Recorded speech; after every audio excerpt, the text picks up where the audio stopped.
Please,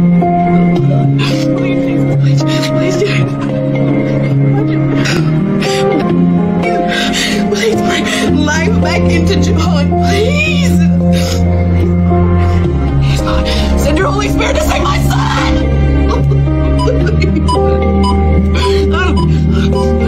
We've got a pulse. We've got a pulse. Hormatilah Roh Kudus dalam kehidupan Anda sehari-hari. Roh Kudus seringkali merupakan anggota Tritunggal yang terlupakan. Orang Kristen semua tahu tentang Tuhan. Kita belajar tentang Yesus setiap minggu di gereja. Tetapi bagaimana dengan Roh Kudus? Tidak begitu banyak. Beberapa memilih untuk menolak Dia sepenuhnya dan menjalani kehidupan Kristen seolah-olah Roh Kudus tidak ada. Lainnya tampaknya mengagungkan satu atau dua pengalaman gembira di atas semua yang lain dan mengurangi Roh Kudus dalam kebaktian. Tetapi satu hal yang tidak dapat kita hindari sebagai orang Kristen adalah bahwa Yesus sendiri menunjuk kepada Roh Kudus dan mengatakan kepada murid-muridnya untuk hidup dalam kuasa Roh. Tetapi kamu akan menerima kuasa kalau Roh Kudus turun ke atas kamu, dan kamu akan menjadi saksiku di Yerusalem dan di seluruh Yudea dan Samaria dan sampai ke ujung bumi. Apa yang mengikuti perintah dalam kitab Kisah Para Rasul adalah sebuah gerakan yang tidak seperti apapun yang pernah dilihat dunia, di mana sekelompok pengikut Yesus yang lesu menjalani kehidupan dengan semangat yang berapi-api dan menjungkar balikan dunia mereka karena Roh Kudus turun atas mereka. Kuasa dan potensi Roh Kudus yang sama itu masih ada sampai sekarang bagi semua orang percaya, tetapi kita tampaknya melewatkannya. Sebuah survei singkat terhadap orang-orang Kristen dan gereja dapat memberitahu kita semua bahwa terlalu banyak yang tampaknya tidak hidup dalam kuasa Roh Kudus yang mengubah dunia yang dinamis. Jadi bagaimana kita kembali ke itu? Bagaimana kita bisa melihat apa yang terjadi dalam kitab Kisah Para Rasul terjadi hari ini? Seperti apakah hidup dalam kuasa Roh setiap hari pada tingkat praktis? Berikut adalah 5 caranya. Mendekatlah kepada Tuhan. Hidup dalam kuasa Roh Kudus dimulai ketika Anda mendekat kepada Tuhan. Pada Yakobus 4 ayat 8 berbicara tentang hal ini ketika Yakobus berkata, "Mendekatlah kepada Allah dan Ia akan mendekat kepadamu. Tahirkanlah tanganmu, hai kamu orang-orang berdosa, dan sucikanlah hatimu, hai kamu yang mendua hati." Langkah pertama ini adalah tentang niat. Ini tentang Anda hidup seolah-olah kehadiran Tuhan sangat penting bagi Anda, sehingga Anda bangun pagi untuk menghabiskan waktu bersama Tuhan.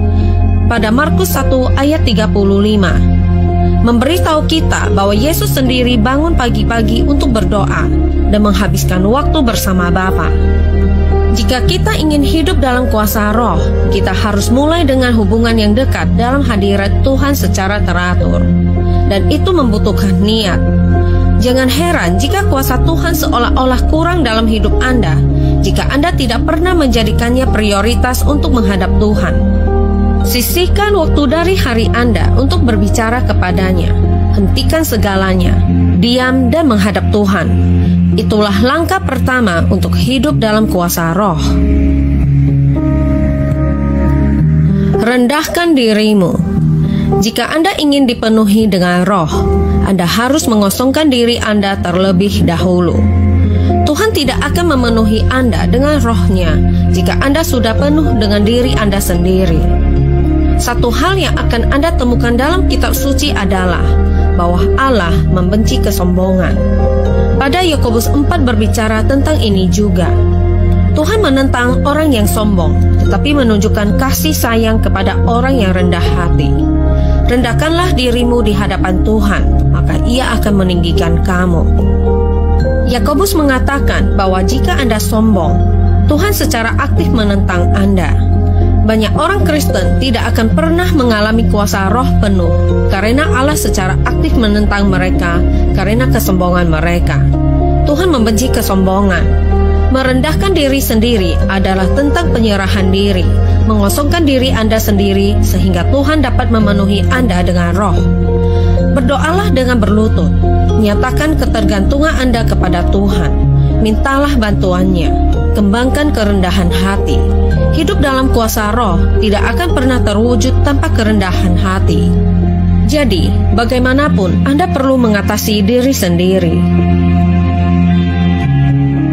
Patuhi apa yang roh perintahkan Anda untuk lakukan. Ini membutuhkan mendengarkan dan kepatuhan. Pertama, ketika Anda menghadap Tuhan, jangan banyak bicara. Dengarkan. Jika Anda melihat Kisah Para Rasul 13, Anda akan menemukan bahwa misionaris pertama pernah diutus ketika sekelompok pemimpin gereja bersama-sama berdoa dan berpuasa. Mereka mendengarkan dan menaati. Pada suatu hari, ketika mereka beribadah kepada Tuhan dan berpuasa, berkatalah Roh Kudus, "Khususkanlah Barnabas dan Saulus bagiku untuk tugas yang telah kutentukan bagi mereka." Maka berpuasa dan berdoalah mereka, dan setelah meletakkan tangan ke atas kedua orang itu, mereka membiarkan keduanya pergi. Sama seperti Anda secara naluriah mengetahui suara ibu Anda karena Anda telah menghabiskan begitu banyak waktu bersamanya. Semakin banyak waktu yang Anda habiskan di hadirat Tuhan, semakin Anda mengenali suara rohnya. Maka terserah Anda untuk patuh. Karena ketika roh berbicara, dia tidak memberi Anda saran, dia memberi Anda perintah.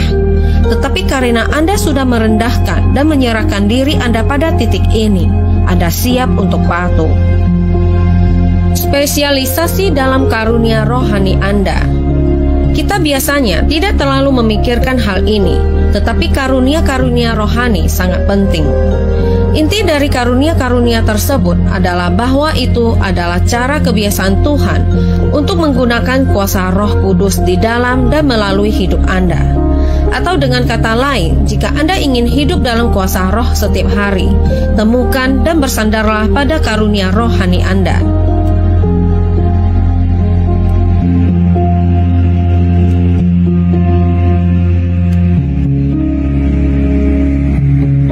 Mengkhususkan diri dalam karunia rohani Anda dimulai dengan mengetahui apa karunia rohani Anda. Ada tes dan kuis online yang bisa Anda ikuti. Jadilah bagian aktif dari gereja di mana Anda dapat memanfaatkan dan mengembangkan karunia rohani Anda secara teratur. Ketika Anda melatih karunia rohani Anda sebagai bagian dari tubuh gereja, Anda benar-benar menunjukkan kuasa roh dalam hidup Anda. Ujilah segala sesuatu terhadap firman. Ini sangat penting. Tanpa pengujian, umat Kristen bisa masuk ke beberapa area gila, dan umat Kristen telah melakukannya. Saudara-saudaraku yang kekasih, janganlah percaya akan setiap roh, tetapi ujilah roh-roh itu, apakah mereka berasal dari Allah, sebab banyak nabi-nabi palsu yang telah muncul dan pergi ke seluruh dunia. Hidup dalam kuasa roh tidak meniadakan kebutuhan akan firman Tuhan, tetapi bekerja bersama-sama dengannya. Nilai Alkitab adalah bahwa ini adalah firman Allah yang diilhami. Tuhan telah berbicara kepada kita tentang kehendaknya di sini. Itu tidak berarti bahwa Tuhan tidak dapat berbicara kepada kita di luar Alkitab. Tuhan ingin berinteraksi dengan Anda setiap hari melalui Roh Kudus. Tetapi itu bukan berarti bahwa Allah tidak akan memberitahu Anda sesuatu melalui Roh Kudus yang bertentangan dengan apa yang telah Dia katakan kepada kita melalui firman-Nya. Itulah mengapa Anda harus tahu apa yang Alkitab katakan, karena itu adalah batas dari mana Tuhan berbicara kepada kita melalui Roh Kudus.